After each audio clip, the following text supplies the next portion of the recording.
After the Blue Jays kick around the ball against the Tampa Bay Rays, as we saw there in the last game, they head to Baltimore to take on the Orioles, a very confident team. They're playing extremely well lately. And they take game one. Jays win that one 7-2 and open up the series on a very good note. How many times do I have to say, good pitching, good defense wins you ball games? It just does. Good pitching beats good hitting, and if your pitcher has good defense behind him, the offense will come through enough. And that is exactly what you saw today. Hyun-Jin Ryu was on the mound for the Blue Jays today, and he was stellar for the third consecutive game. He was amazing. Ryu goes 6 innings, his first 6th-inning outing for the Blue Jays. 4 hits, 1 run, 3 strikeouts, and the thing that I love the most, does not walk a batter. He was throwing lots of strikes, pounding that zone. He was mixing his pitches extremely well, and just looked absolutely incredible, guys. Hyun-Jin Ryu was fantastic and gave his team a chance to win. Now, the Blue Jays offense came through early for him to get him the lead and allowed him to cruise. In the top of the third inning, this third inning was a very odd one at that, because the Blue Jays, they start the inning with an infield single from Lourdes Gurriel Jr., and the thing I love about that hit from Gurriel, he hit it hard up the middle, but he boogied out of the box. He absolutely booked it out of the box, and any other player was probably going to be out in the play. But since he hustled, he forced the play and ended up being safe at first. Great job by Gurriel beating that out. Then Joe Panic, the same thing, hits a ground ball to short in the hole, but he beats the throw to first, because they try to go double play, but he couldn't get, I don't know who it was, couldn't get the ball out of his glove going to flip for a double play. So he goes on to first to try and get Panic, but Panic's boogieing down the line. He's safe as well. So the Jays have not hit the ball out of the infield yet, but they got 2 on and nobody out. Exactly what you want to see. Now, let's see what happens here. Danny Jansen hits it right back to the pitcher, Alex Cobb, off of him. He thinks about going to third, but Gurriel is boogieing to third, so there's no play there. He has to take the out at first, getting Danny Jansen basically sacrifice himself. Now there's second and third with 1 out, where you need some big-time hit here. And Kevin Biggio, he hits it about, 15 feet? Not very much down the third baseline.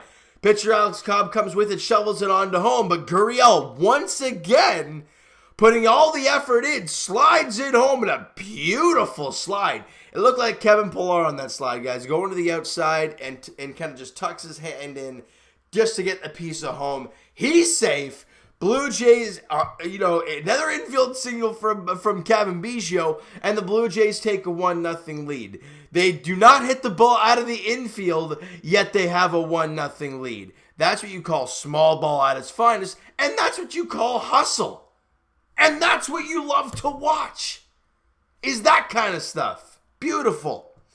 Then, next batter, on an 0-1 pitch to Randall Grichuk. I don't know if it was a hanging changeup or what.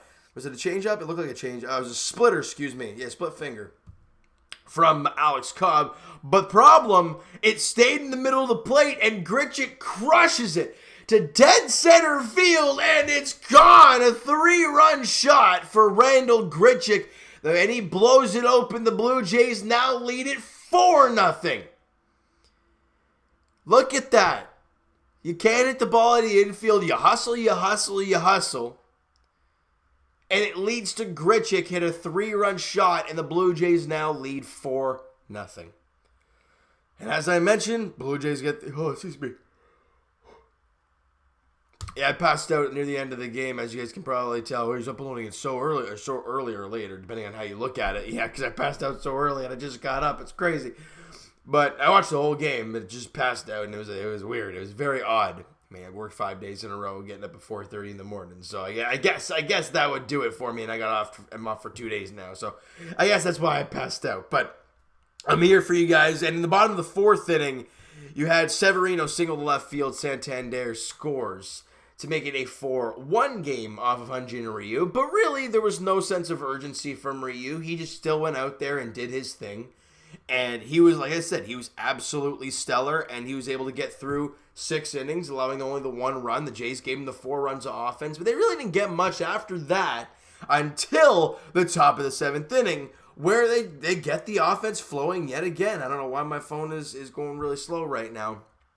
But, wow, it's going really slow. It's, okay. Right, and the great thing about that top of the 7th inning is it started with nobody, 2 out and nobody on. And those are the type of rallies that you absolutely love to see. You love it.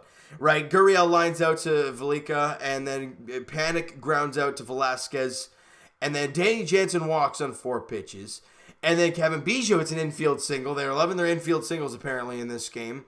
And then Randall Grichuk singles to right field. Biggio heads to third. And hey, we got 2 on and 2 out here. Something could happen here. Sorry, never mind. Randall Grichuk singles to right field. Danny Jansen comes around to score. Biggio goes to third. The Blue Jays now lead at 5-1. And then things are going great right now. And then Dolis comes out, 1-2-3. Great job by him. And then the Blue Jays go out there in the top of the 9th inning. You don't really expect too much out there. Joe Panic walks in a full count. And then, 2 batters later, Kevin Biggio on a 1-0 pitch crushes a ball the opposite way, deep to left field. Didn't go out by much, but it's gone for Kevin Biggio. And the Blue Jays up their lead. It's now 7-1. And then they get a blooper there in the top of the 9th inning, or the bottom of the 9th inning to score a run to make it a 7-2 ball game. But that is all she wrote. Blue Jays come away with the victory. Like I said, good pitching, good defense wins you games. And the Blue Jays only allowed 2 runs on 5 hits and did not commit an error. The Baltimore Orioles offense is very good. It's been fantastic this year for Baltimore. Yet the Blue Jays held them to 2 runs on 5 hits and did not commit an error. You play like that. You don't even have to pitch that good. But you play like that defensively and your pitchers give you something around there, you will win a lot of ball games. It's incredible. I'm very intrigued to see what we see today from the Toronto Blue Jays. If we see anything remotely close to that game there last night. Or I guess technically if you're still looking at it, tonight. And I don't know how you want to look at it. But let's go through some numbers here for the Blue Jays in this game. Kevin Biggio went 3 for 5 in this one. And again, without Bo Bichette for a significant amount of time, for most of the year really, you're going to need all these guys to step up and make impacts. And it's not going to be easy. It's not going to be an easy run for the Blue Jays. I think we all know that at this point. Kevin Biggio goes 3 for 5 with 2 runs scored, has 3 RBIs, has the home run. He struck out once in the ball game. And his batting average, guys, it's gone out to 234 now with a 330 on base. That is more like Kevin Biggio. That is a lot more like what we like to see from Kevin. Randall Grichuk continues to stay red hot. I understand, we're all used to Randall Grichuk not performing up to expectations, but this guy is playing unbelievable right now with the bat. 2 for 5 in the game again today, or last night, or however we want to look at it. 1 run scored. He had 4 RBIs in the game. And guys, Randall Grichuk is hitting he's hitting 327 on the year with a 393 OBP. With a 509 slugging percentage. He is hitting the ball at a rate that is nice to see. Really nice job for Randall Grichuk so far to start the season. Fantastic. Travis Shaw 1 for 4 in the ball game. Teoscar Hernandez 1 for 4 after his abysmal play, and I'm really shocked Charlie even put him in the lineup. If it was me, I would put his rear end right on the bench and put a guy like Anthony Alford because he hit a home run in the last game. A guy that should play, but they gave Hernandez the shot. He didn't look too bad in the outfield today. Made a couple all right plays out there. I think he made one play holding one guy to a single instead of a double, so I guess you give him that. And he went 1 for 4 in the game.